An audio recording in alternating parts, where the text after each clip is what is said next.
Boa tarde, queridos alunos da terceira série do ensino médio. Meu nome é Marconi Cabral, sou um dos professores aqui de Filosofia do Centro de Mídias de São Paulo. Galera, hoje nós estamos numa aula de revisão, nós estamos na semana de estudos intensivos aqui da nossa rede estadual de educação. Então, a proposta da aula de hoje é fazer uma revisão, revisitar todos os conceitos, todos os conteúdos que a gente trabalhou ao decorrer do nosso segundo bimestre. Óbvio que é uma visão, um voo panorâmico, a gente não se aprofunda muito, mas é uma forma até da gente identificar quais habilidades foram apreendidas, quais precisam ser mais absorvidas.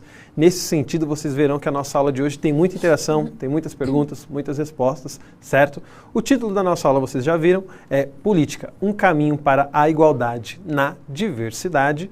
O conteúdo que se relaciona com esse título e com o nosso segundo bimestre são característica do discurso filosófico, comparação com o discurso religioso, o homem como ser político e a desigualdade entre os homens como desafio da política. Esses são os conteúdos que a gente vai trabalhar na aula de hoje. Quanto às nossas habilidades, são 4 delas. Primeira, identificar marcas dos discursos filosóficos, mitológico e religioso. Segundo, questionar o papel social do Estado e das leis. Terceiro, reconhecer o caráter insatisfatório, ingênuo e mesmo ideológico de certas explicações normalmente aceitas pelo senso comum para o problema da desigualdade. E, por fim, distinguir a perspectiva de Platão, natureza, da concepção de Rousseau, convenção, acerca da desigualdade social. Então essas foram as habilidades que a gente trabalhou no decorrer do segundo bimestre e a ideia é a gente revisitar isso hoje. Obviamente que eu não vou conduzir essa aula sozinho, nós estamos aqui com a presente ilustre, brilhante da professora Maria Fernanda Degan, que vai nos ajudar nessa aula aqui, se apresentando e dando continuidade na nossa reflexão. Ah, Marconi, você é generoso, Obrigado. Obrigada. Gente, é um prazer enorme estar aqui com vocês. Sejam muito bem-vindos, tanto os alunos quanto os professores que estão sempre nos acompanhando. Hoje é dia de filosofia no Centro de Mídias. Subam lá a nossa hashtag nas mídias sociais, filosofia no CMSP. E juntos, então, professor Marconi, eu e vocês vamos tentar prejudicar a tolice. Certo? Vamos lá, a gente já vai começar então com uma questão que a gente vai colocar aí na tela para vocês e vamos fazer a leitura juntos. Então ela diz assim: identifique cada discurso abaixo como filosófico, mitológico ou religioso. Quer dizer, cada um destes trechos corresponde a ou filosófico, ou mitológico ou religioso. Vamos ler juntos então. 1. Jean Bodin, jurista francês do século XV, afirmou que os monarcas eram a imagem na terra de Deus, o qual os escolheu para governar soberanamente os homens. Representantes da divindade, nada deveria ser considerado maior do que os reis, a não ser o próprio Deus. Este é o primeiro trecho. Vamos ao segundo. A cidade de Roma foi fundada por Rômulo, filho do deus Marte, com a mortal réia Sílvia. Um dos eventos marcantes de sua infância se deu quando foi abandonado em um rio com seu irmão Remo, sobrevivendo graças a uma loba que, encontrando-os na margem, os amamentou e protegeu até serem encontrados por um pastor. Este foi o trecho número 2. Vamos ao terceiro. O Estado resulta do contrato social, um acordo entre os indivíduos para a manutenção dos direitos naturais, dentre eles, a vida e a liberdade. Sem o Estado e as leis que dele decorrem, a convivência e os direitos primordiais estariam ameaçados. Então vamos lá, agora eu vou pedir para vocês tentarem identificar qual destes trechos corresponde a um discurso filosófico, qual um mitológico e a qual deles corresponde a um discurso religioso. A gente já se encontra.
Pessoal, vamos lá então.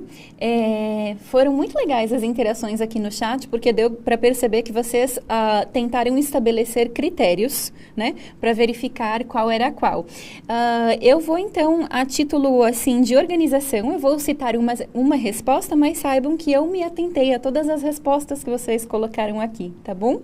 Então, o Gabriel, ele diz assim, veja Marconi se procede. Beleza. Ele disse assim, o discurso número 1 seria religioso. Certo. O número 2, de natureza mitológica. Certo. E o terceiro, filosófico. Quem, Gabriel? Gabriel Fernandes. Gabriel, mandou super bem, parabéns. Perfeito, Gabriel. E aí a gente segue, então, com uma outra perguntinha para a gente seguir nessa toada, né, das interações. E a pergunta que vai aí na tela para vocês, ela diz o seguinte: o que foi que te fez diferenciar o discurso religioso do discurso mitológico? Gente, quando alguém faz uma pergunta, esse alguém espera uma resposta qualificada. Uma resposta qualificada é aquela que traz argumentos, não é? Então, vamos ver aí se vocês conseguem escrever uma resposta que me convença. Quanto, Marconi? 60 segundos. 60 segundinhos a gente já se vê.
Vamos lá, então.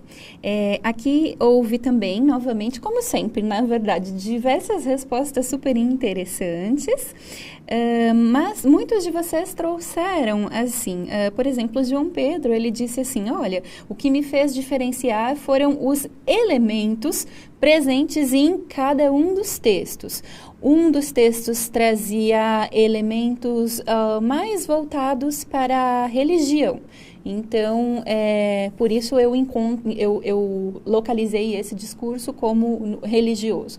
E outros disseram aqui, um dos textos fala sobre Deus e o outro fala sobre deuses. Uhum. O que nos leva a pensar de alguma forma que este que fala sobre deuses está mais conectado com um discurso mitológico. Certo. A gente vai retomar isso daí daqui a pouquinho, tá, gente? Mas Combinado. Vamos continuando, Fê.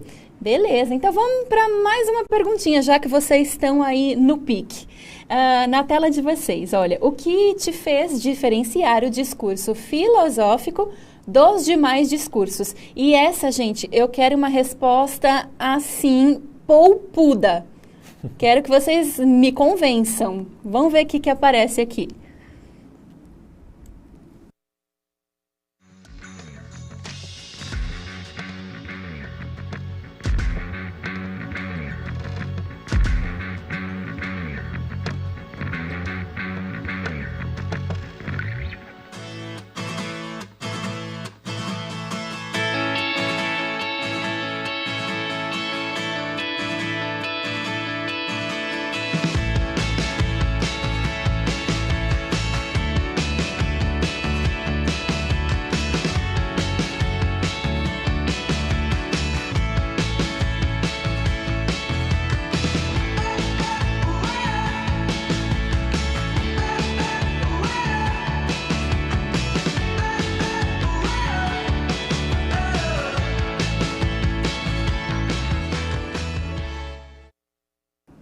Gente, escutem só a resposta do Giovanni, que escreveu assim: o texto filosófico, o discurso filosófico, trouxe uma análise sobre a sociedade com base na razão.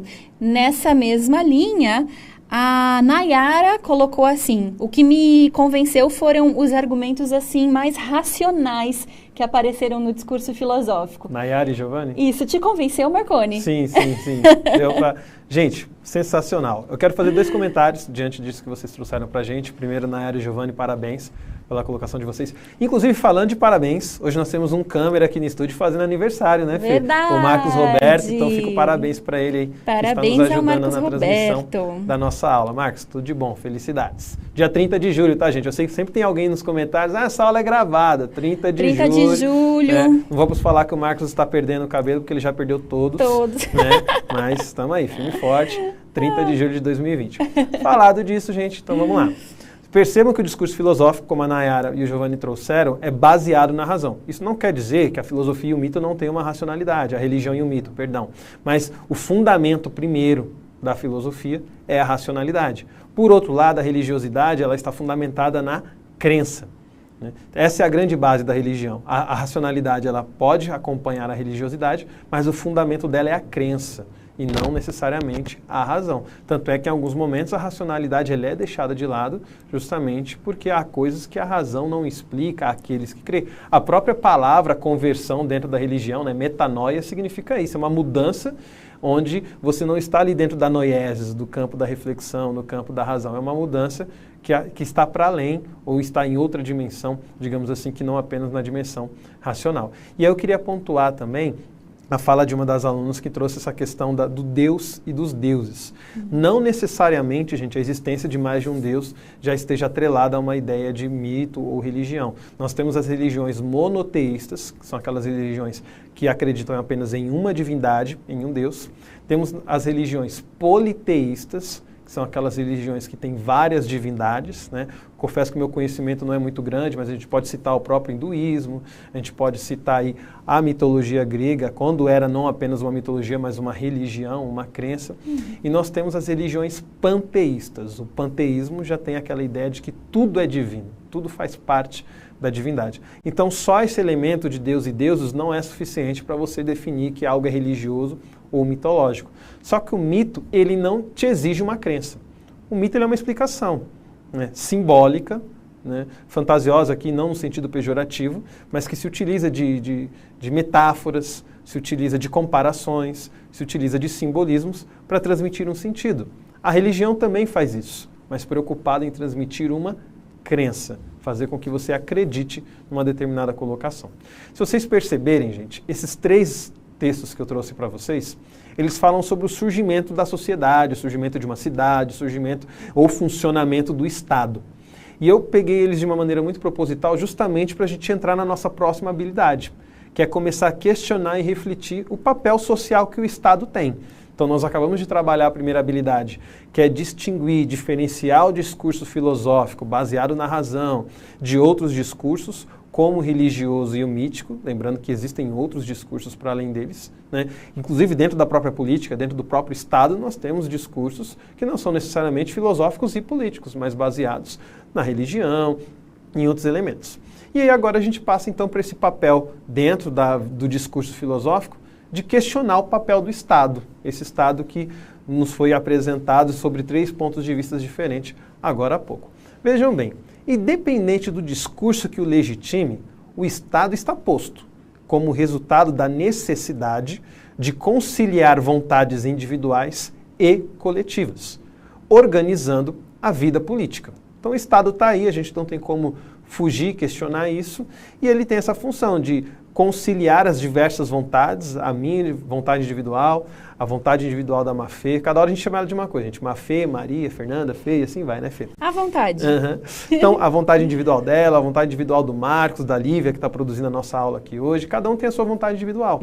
Mas essas vontades entram em contato e até em choque quando se trata do que é melhor ou pior para o coletivo. A vontade coletiva, o interesse coletivo. Nesse sentido, nós temos mais uma perguntinha para vocês, para a gente questionar esse papel social do Estado. Em que situações do seu cotidiano você percebe a atuação do Estado? E mais, quais situações sociais você entende que são marginalizadas por nossas leis, pelas leis que o próprio Estado cria? Então vejam bem, onde você percebe o Estado no seu dia a dia e quais são as situações que você percebe que estão fora da legislação que o Estado cria e que por isso ficam desregulamentadas, digamos assim. Acho que 90 segundos é suficiente, galera, e a gente volta com a Fê.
Vamos lá então, gente. Olha, muito obrigada pela participação de vocês no chat. Vocês colocaram coisas assim que daria para elencar e categorizar de formas bem diferentes, né? Mas acho que assim, para a gente ter uma amostragem, né, das respostas que vocês colocaram, eu acho que eu posso trazer aqui, olha, a resposta do Edu, que disse o seguinte: bom, eu particularmente sinto a presença do Estado quando eu vou comprar algo, porque daí eu sinto que eu tenho que pagar imposto, né, sobre a mercadoria.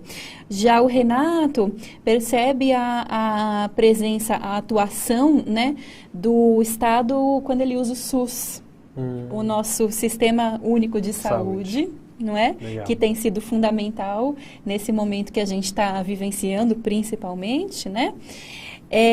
Depois a Giovana coloca assim: bom, eu percebo a atuação do Estado, a existência do Estado, porque eu sei que existe uma Constituição. Ao mesmo tempo, ela coloca: eu vejo que nem sempre essa Constituição se cumpre à risca, porque e aí a gente já pensa na segunda pergunta, né? Há pessoas que vivem em situação de marginalização, em situação de vulnerabilidade social, né? E por fim, acho que para a gente fechar um pouquinho essa amostra, o Derek, ele lembra, né? Ele coloca assim: eu percebo a presença do Estado quando eu me alimento na escola, né? Então, quando ele come a merenda, né, os alimentos que são fornecidos pela escola, ele faz legal. essa... E aí vocês podem perceber, gente, vejam que a gente colocou, a amostragem que a Fê nos trouxe 3 situações totalmente diferentes: o consumo, né, o atendimento da saúde e a alimentação. E aqui a gente percebe, por essa amostragem brilhantemente feita, o como que o Estado nos rodeia, o Estado nos permeia, né? Não é à toa que, inclusive, Hobbes levava o Estado quase ao status de divindade, né? Ele era o Leviatã, aquele que está em todos os lugares e que a gente, inclusive, tem que temer, né? E foi muito interessante a colocação sobre a questão da Constituição, gente, porque a gente sabe que essa questão legislativa é muito complicada. Eu não sou formado em Direito, eu tenho um conhecimento mínimo dentro dessa área, mas a gente sabe que até o modelo constitucional muitas vezes se é questionado, né? A gente tem uma Constituição bem abrangente, né? E muita gente questiona isso, porque como a Constituição é muito abrangente, aquilo que fica fora da Constituição se torna praticamente ilegal, né? E aí, se você não tem uma legislação, a gente vivenciou isso, vocês são novinhos, eu e a Fê, que é da década de 80 ali, a gente pegou esse surgimento da internet, por exemplo, e o como que muitas pessoas sofreram por conta disso, porque os crimes cibernéticos começaram a acontecer. Exato. E a gente não tinha legislação para poder criminalizar, para poder julgar, para poder aplicar a lei sobre aqueles que estavam causando males, digamos, sociais, porque não havia nada na Constituição que cobrisse isso. Por isso que alguns até colocam que é mais interessante, às vezes, lógico que isso é um ponto de vista, nem é o meu, tá, gente? Só estou trazendo um outro ponto, que é a ideia de que você tem uma Constituição mais restrita para que os estados, né, os entes federativos, tenham essas legislações que cuidem de determinados detalhes, como é até um pouco do modelo, né, americano, modelo nos Estados Unidos. Gente, só que não é apenas o Estado que possui função política. Nós somos seres políticos. Nós também temos um papel a exercer na sociedade, politicamente falando, ou seja, um papel de diálogo. Quando a gente fala de política, a gente está falando de dialogar, né? A gente está falando de resolver os nossos problemas e de se desenvolver, não apenas resolver, mas se desenvolver com o envolvimento. Eu tenho uma frase que eu gosto muito de dizer: quem não se envolve, não se desenvolve. Né? A gente precisa se envolver para que a sociedade se desenvolva. Nesse sentido, tem mais uma perguntinha para vocês. O homem é um ser político, pois é na convivência que se humaniza. E é com seus pares, ou seja, com os outros seres humanos, que ele define, seja por sua ação, seja pela ausência de ação, os rumos do ambiente social. Nesse sentido, você é aluno da terceira série do ensino médio da Secretaria de Educação do Estado de São Paulo. Como você tem exercido o seu papel político? 60 segundos para você responder.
Vamos lá, então, eu estava ainda aqui concentrada, né, garimpando, né, as respostas de vocês.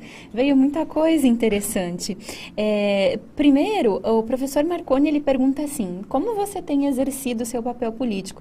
Acho muito interessante porque aparecem diversas respostas. A que mais apareceu foi aquela relativa ao ato de votar. Né? Então, os alunos que já podem votar, eles dizem: eu exerço votando, né? Mas apareceram outras respostas também. A Giovana diz que exerce o papel político dela quando ela escolhe obedecer às leis. Né? A Paula diz: quando eu cumpro meus deveres de estudante, eu exerço sim um papel político. A Ana coloca: expor a minha opinião, principalmente em tempos de pandemia, também é jogar um papel político. E interessante, e isto eu acho que a gente pode guardar assim no horizonte, né, para a gente talvez retomar mais tarde, Marconi, é que muitos estudantes colocaram assim: eu não tenho exercido nenhum papel político. E essa resposta é super interessante. Eu acho que a gente pode deixar assim, guardadinha, para a gente em algum momento voltar, se houver ocasião. Perfeito. Né? Mesmo que a gente não tenha esse tempo, gente, eu acho que só o fato de vocês reconhecerem, perceberem isso, a gente já percorreu um caminho muito significativo dentro das nossas aulas. Né? A partir do momento que eu reconheço, olha, eu não tenho exercido, né? Sócrates já falava, né, da douta ignorância. Quando eu sei que eu não sei, é que eu vou atrás do conhecimento. Né? Então, quando eu reconheço que eu não exerço o papel político, eu me atento, que eu preciso exercer esse papel político. Então, parabéns, vocês que reconheceram, perceberam e que entenderam, porque, gente, não é porque vocês são a maioria talvez menores de idade, porque são ainda estudantes do ensino médio, que vocês não têm um papel político, porque tem. Né? A gente vive no Brasil muitas vezes esse reducionismo cidadão de achar que cidadão é quem vota e quem paga os seus impostos. Né? Ser cidadão é isso, eu pago tudo que eu tenho que pagar, voto, pronto, sou um cidadão. Né? E a gente pode contribuir muito mais. Né? Inclusive, eu aconselho vocês a pesquisarem na internet aí sobre formas de participação política. Né? Vocês podem se engajar em movimentos, em organizações, podem promover ações de conscientização. Tem muita coisa a ser explorada, melhor dizendo, né, sobre a participação política que a gente pode exercer. Tá, gente? Falado disso, a gente sabe que quando a gente fala de política é um tema que inclusive gera uma certa discussão, seja pelas visões, né, ideológicas que fazem parte da nossa cultura, o viés ideológico, né? Quando se critica a ideologia, se critica como ideologia, né, Fê? A ideologia está sempre ali, né, nos cercando. E ao mesmo tempo, às vezes a gente nem percebe qual que é o nosso papel e qual que é esse papel do Estado que eu tanto questionei vocês através dessas perguntas. Diante disso, vai ser um jogo bem rápido também, tá, gente? 60 segundinhos. Vão aparecer 4 afirmações para vocês na tela e vocês vão simplesmente dizer com quais vocês se identificam. Qual desses cenários tem a ver com o que vocês pensam? O primeiro cenário diz o seguinte: precisamos de uma política igual para todos, ainda que sejamos diferentes. Segunda, precisamos de políticas diferenciadas, ainda que sejamos iguais. Terceira, precisamos de uma política igual para todos, pois somos todos iguais. 4, precisamos de políticas diferenciadas, pois todos somos diferentes. Vejam que tem algumas nuances aí na frase, então se atentem a isso. 60 segundinhos a gente retorna.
Pessoal, que legal quando a gente consegue ter assim uma noção um pouquinho mais global, mais geral do pensamento de vocês. Essas frases que o professor Marconi trouxe são super interessantes porque a partir delas a gente consegue fazer assim, ter uma noção bem geral de como vocês estão pensando, né? E então foi muito interessante essa experiência. E aí, Marconi, eu te conto que disparada, a primeira resposta que aparece com mais frequência é a frase de número 3, que diz que precisamos de uma política igual para todos, pois somos todos iguais. Essa foi assim, a que mais apareceu, disparado, de longe. Muito embora a número 4 tenha aparecido também com alguma frequência, e a número 4, inclusive, teve algo que a 3 não teve. Uhum. Na 4, houve uma pessoa que justificou. Então, ela escreveu assim, a Mariana: eu escolho a 4 porque não somos todos iguais, todos têm as suas especificidades e, inclusive, apareceu aqui no chat, a 4 é a única que se relaciona com a ideia de equidade. Muito bacana, hein, gente? Vejam, gente, as duas nuances que eu queria destacar para vocês dentro do que vocês colocaram. Primeiro que eram frases muito parecidas, mas que traziam a ideia do ainda que e do pois. E a gente sabe que esse ainda que ele traz um sentido assim de quase que de desvalorização da diferença ou da igualdade, seja lá o que for. E as duas afirmações que mais se apresentaram, como a Fernanda bem nos trouxe, são afirmações que reconhecem, seja a igualdade ou seja a diferença. E isso é muito interessante, a gente trabalhou isso na aula, não sei se vocês recordam, a diferença entre diferença e desigualdade, né? Então, o fato de vocês trazerem aí a ideia de que nós somos todos iguais, isso é fantástico. O que não quer dizer que nós somos todos idênticos, porque nós temos diferenças. E aí foi o que foi destacado nessa segunda maior amostragem no item número 4. Né? Não são opositores, não são discordantes entre si. Nós somos todos iguais, mas temos as nossas diferenças. E nesse sentido a gente precisa de políticas iguais, né? A gente não pode privilegiar, mas a gente também não pode desconsiderar as diferenças e em nome dessa igualdade, prejudicar, né, em nome dessa igualdade, não dar condições para aqueles que não têm condições competir com uma certa igualdade. E eu falo competir porque a gente está num sistema capitalista. É um sistema de competição, de vagas, de emprego, de diversas questões. Inclusive, daqui a pouco a gente vai fazer um exercício para a gente perceber na prática o como que apesar dessa igualdade, todos vocês, alunos do terceiro ano da série do ensino médio, né, da Secretaria de Educação, assistindo a mesma aula, a gente vai perceber como que a gente vive uma condição diferenciada.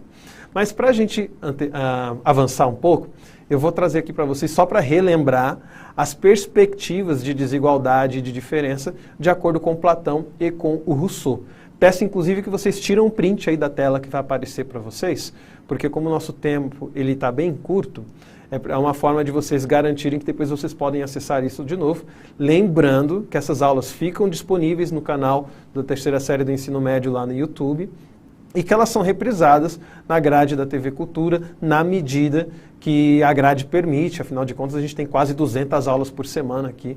Então, não é possível reprisar tudo, mas na medida do possível isso é reprisado. Você que só acompanha pela televisão, por isso que é importante você acompanhar as reprises também.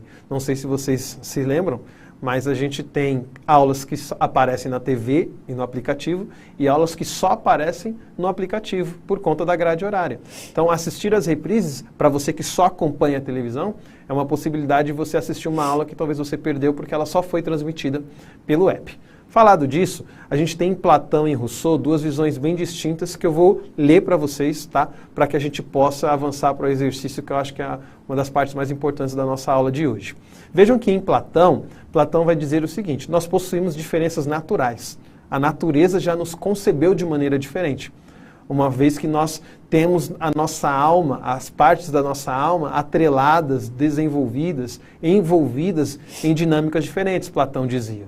A Maria Fernanda trabalhou isso na aula dela, eu também trabalhei isso com vocês, né? Como que alguns nascem com a alma concupiscente mais desenvolvida, que é a alma da vontade, outros com a alma irascível, que é a emoção, e outros com a alma racional. E nesse sentido, Platão defendia que cada um deveria se posicionar na sociedade, ou seja, ter um status, ter uma posição, exercer uma função social de acordo com essa diferença natural. Então, para Platão, essa diferença que existe na sociedade não é uma desigualdade, é uma diferença própria da natureza, que já é uma visão diferente de Rousseau. Rousseau vai dizer que o ser humano ele nasce com uma ideia, com um princípio, uma ação que é da perfectibilidade. O que isso quer dizer? Quer dizer que a gente nasce buscando constantemente a perfeição. E essa perfeição aliada à piedade, que é quase uma empatia, quase um sofrer com o outro, porque o outro também é um ser humano como eu, isso nos levou a nos associarmos, até para que a gente produzisse com mais qualidade, com mais eficiência. E essa perfectibilidade, aliada à propriedade privada que foi surgindo a partir do aperfeiçoamento das relações, o aperfeiçoamento dos instrumentos, isso foi o que gerou a desigualdade, de acordo com Rousseau. Então a desigualdade não é natural, né? O que é natural no ser humano é a busca de perfeição. E essa busca de perfeição gerou a propriedade privada, essa propriedade privada gerou a desigualdade, onde uns têm, outros não têm, uns têm pouco, outros têm muitos. Vai aparecer uma outra tela aqui para vocês agora, que eu vou pedir para vocês também só tirarem um print, porque a gente não vai ter condições de trabalhar com isso agora, mas é uma sugestão de atividade, de pesquisas que você, professor, ou você, aluno, pode realizar para se aprofundar no conteúdo. E aí sim, a partir desse print, nós vamos para a nossa atividade de hoje. A gente vai ter aí 2 minutinhos para realizar, não vai ser nada muito comprido, infelizmente, mas eu sei que vocês conseguem. Vejam bem, gente, eu adaptei uma conta chamada Conta dos Privilégios e Desigualdades. Como que vai funcionar? Eu vou deixar duas telas na TV, uma delas vai ficar 1 minuto, a outra vai ficar apenas mais 1 minuto. São várias frases. E o que vocês farão? Vocês lerão essa frase, e se essa frase contribui com você, ajuda você a crescer na vida, você vai somar 1 ponto. Se essa frase ela te atrapalha no seu caminho, te atrapalha no seu desenvolvimento, na sua atuação na sociedade, você desconta 1 ponto. Então eu vou até ler o enunciado para que fique bem claro. Qual é o resultado da sua conta dos privilégios e desigualdades? Na qual, de acordo com o seu juízo, é como você enxerga, você soma 1 ponto quando a situação contribui com seus objetivos e qualidade de vida. E subtrai 1 ponto quando ele não contribui. Beleza, gente? Então, ó, está aqui a primeira parte, eu vou deixar alguns segundos. Leiam a frase e já vai somando ou diminuindo 1 ponto. Depois eu vou trocar para uma segunda tela, vocês farão a mesma coisa, somar ou diminuir 1 ponto. E terminando na segunda tela a conta de vocês, comecem a colocar o resultado no chat e a Fê vai contar para a gente rapidamente como é que foi esse resultado.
Pessoal, vocês estão de olho aí no chat, assim como eu. E vocês devem ter notado que houve uma discrepância enorme entre as respostas. Houve desde a resposta 1 ponto até a resposta 10 pontos. Então, houve uma diferença muito grande, né? E isso faz a gente pensar em várias coisas, né? Que acredito que estão passando aí pela cabeça de vocês, que o Marconi foi contando pra gente ao longo da aula, né? Então, aí a gente pode pensar assim, a respeito desse exercício super interessante que o professor Marconi propôs. Na tela. Quais problemas, então, a desigualdade social provoca? E, talvez mais importante, o que é que podemos fazer para diminuir essas desigualdades? Com essa reflexão fundamental é que eu quero, então, encerrar o nosso encontro de hoje, agradecendo muitíssimo o professor Marconi, agradecendo muitíssimo a vocês também e dizendo que na próxima semana nós nos encontramos, não é isso, professor Marconi? Estaremos juntos. Estamos juntos. Muito obrigada. Um grande beijo a todos. Não esqueçam de fazer a avaliação que segue aí na tela. Gente, tudo de bom para vocês. Avaliem a nossa aula e até a semana que vem.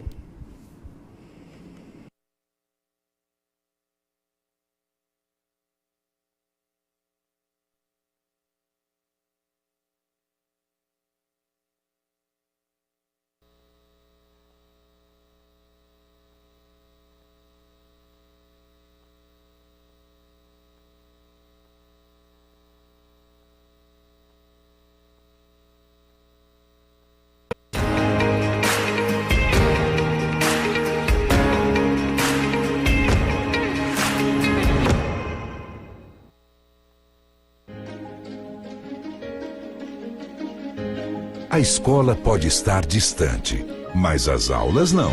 Por isso, o governo de São Paulo criou um aplicativo online de aulas com chats para todos os estudantes da rede pública de ensino durante a quarentena. O acesso à internet é gratuito e você ainda pode assistir às aulas ao vivo nos canais digitais da TV Cultura.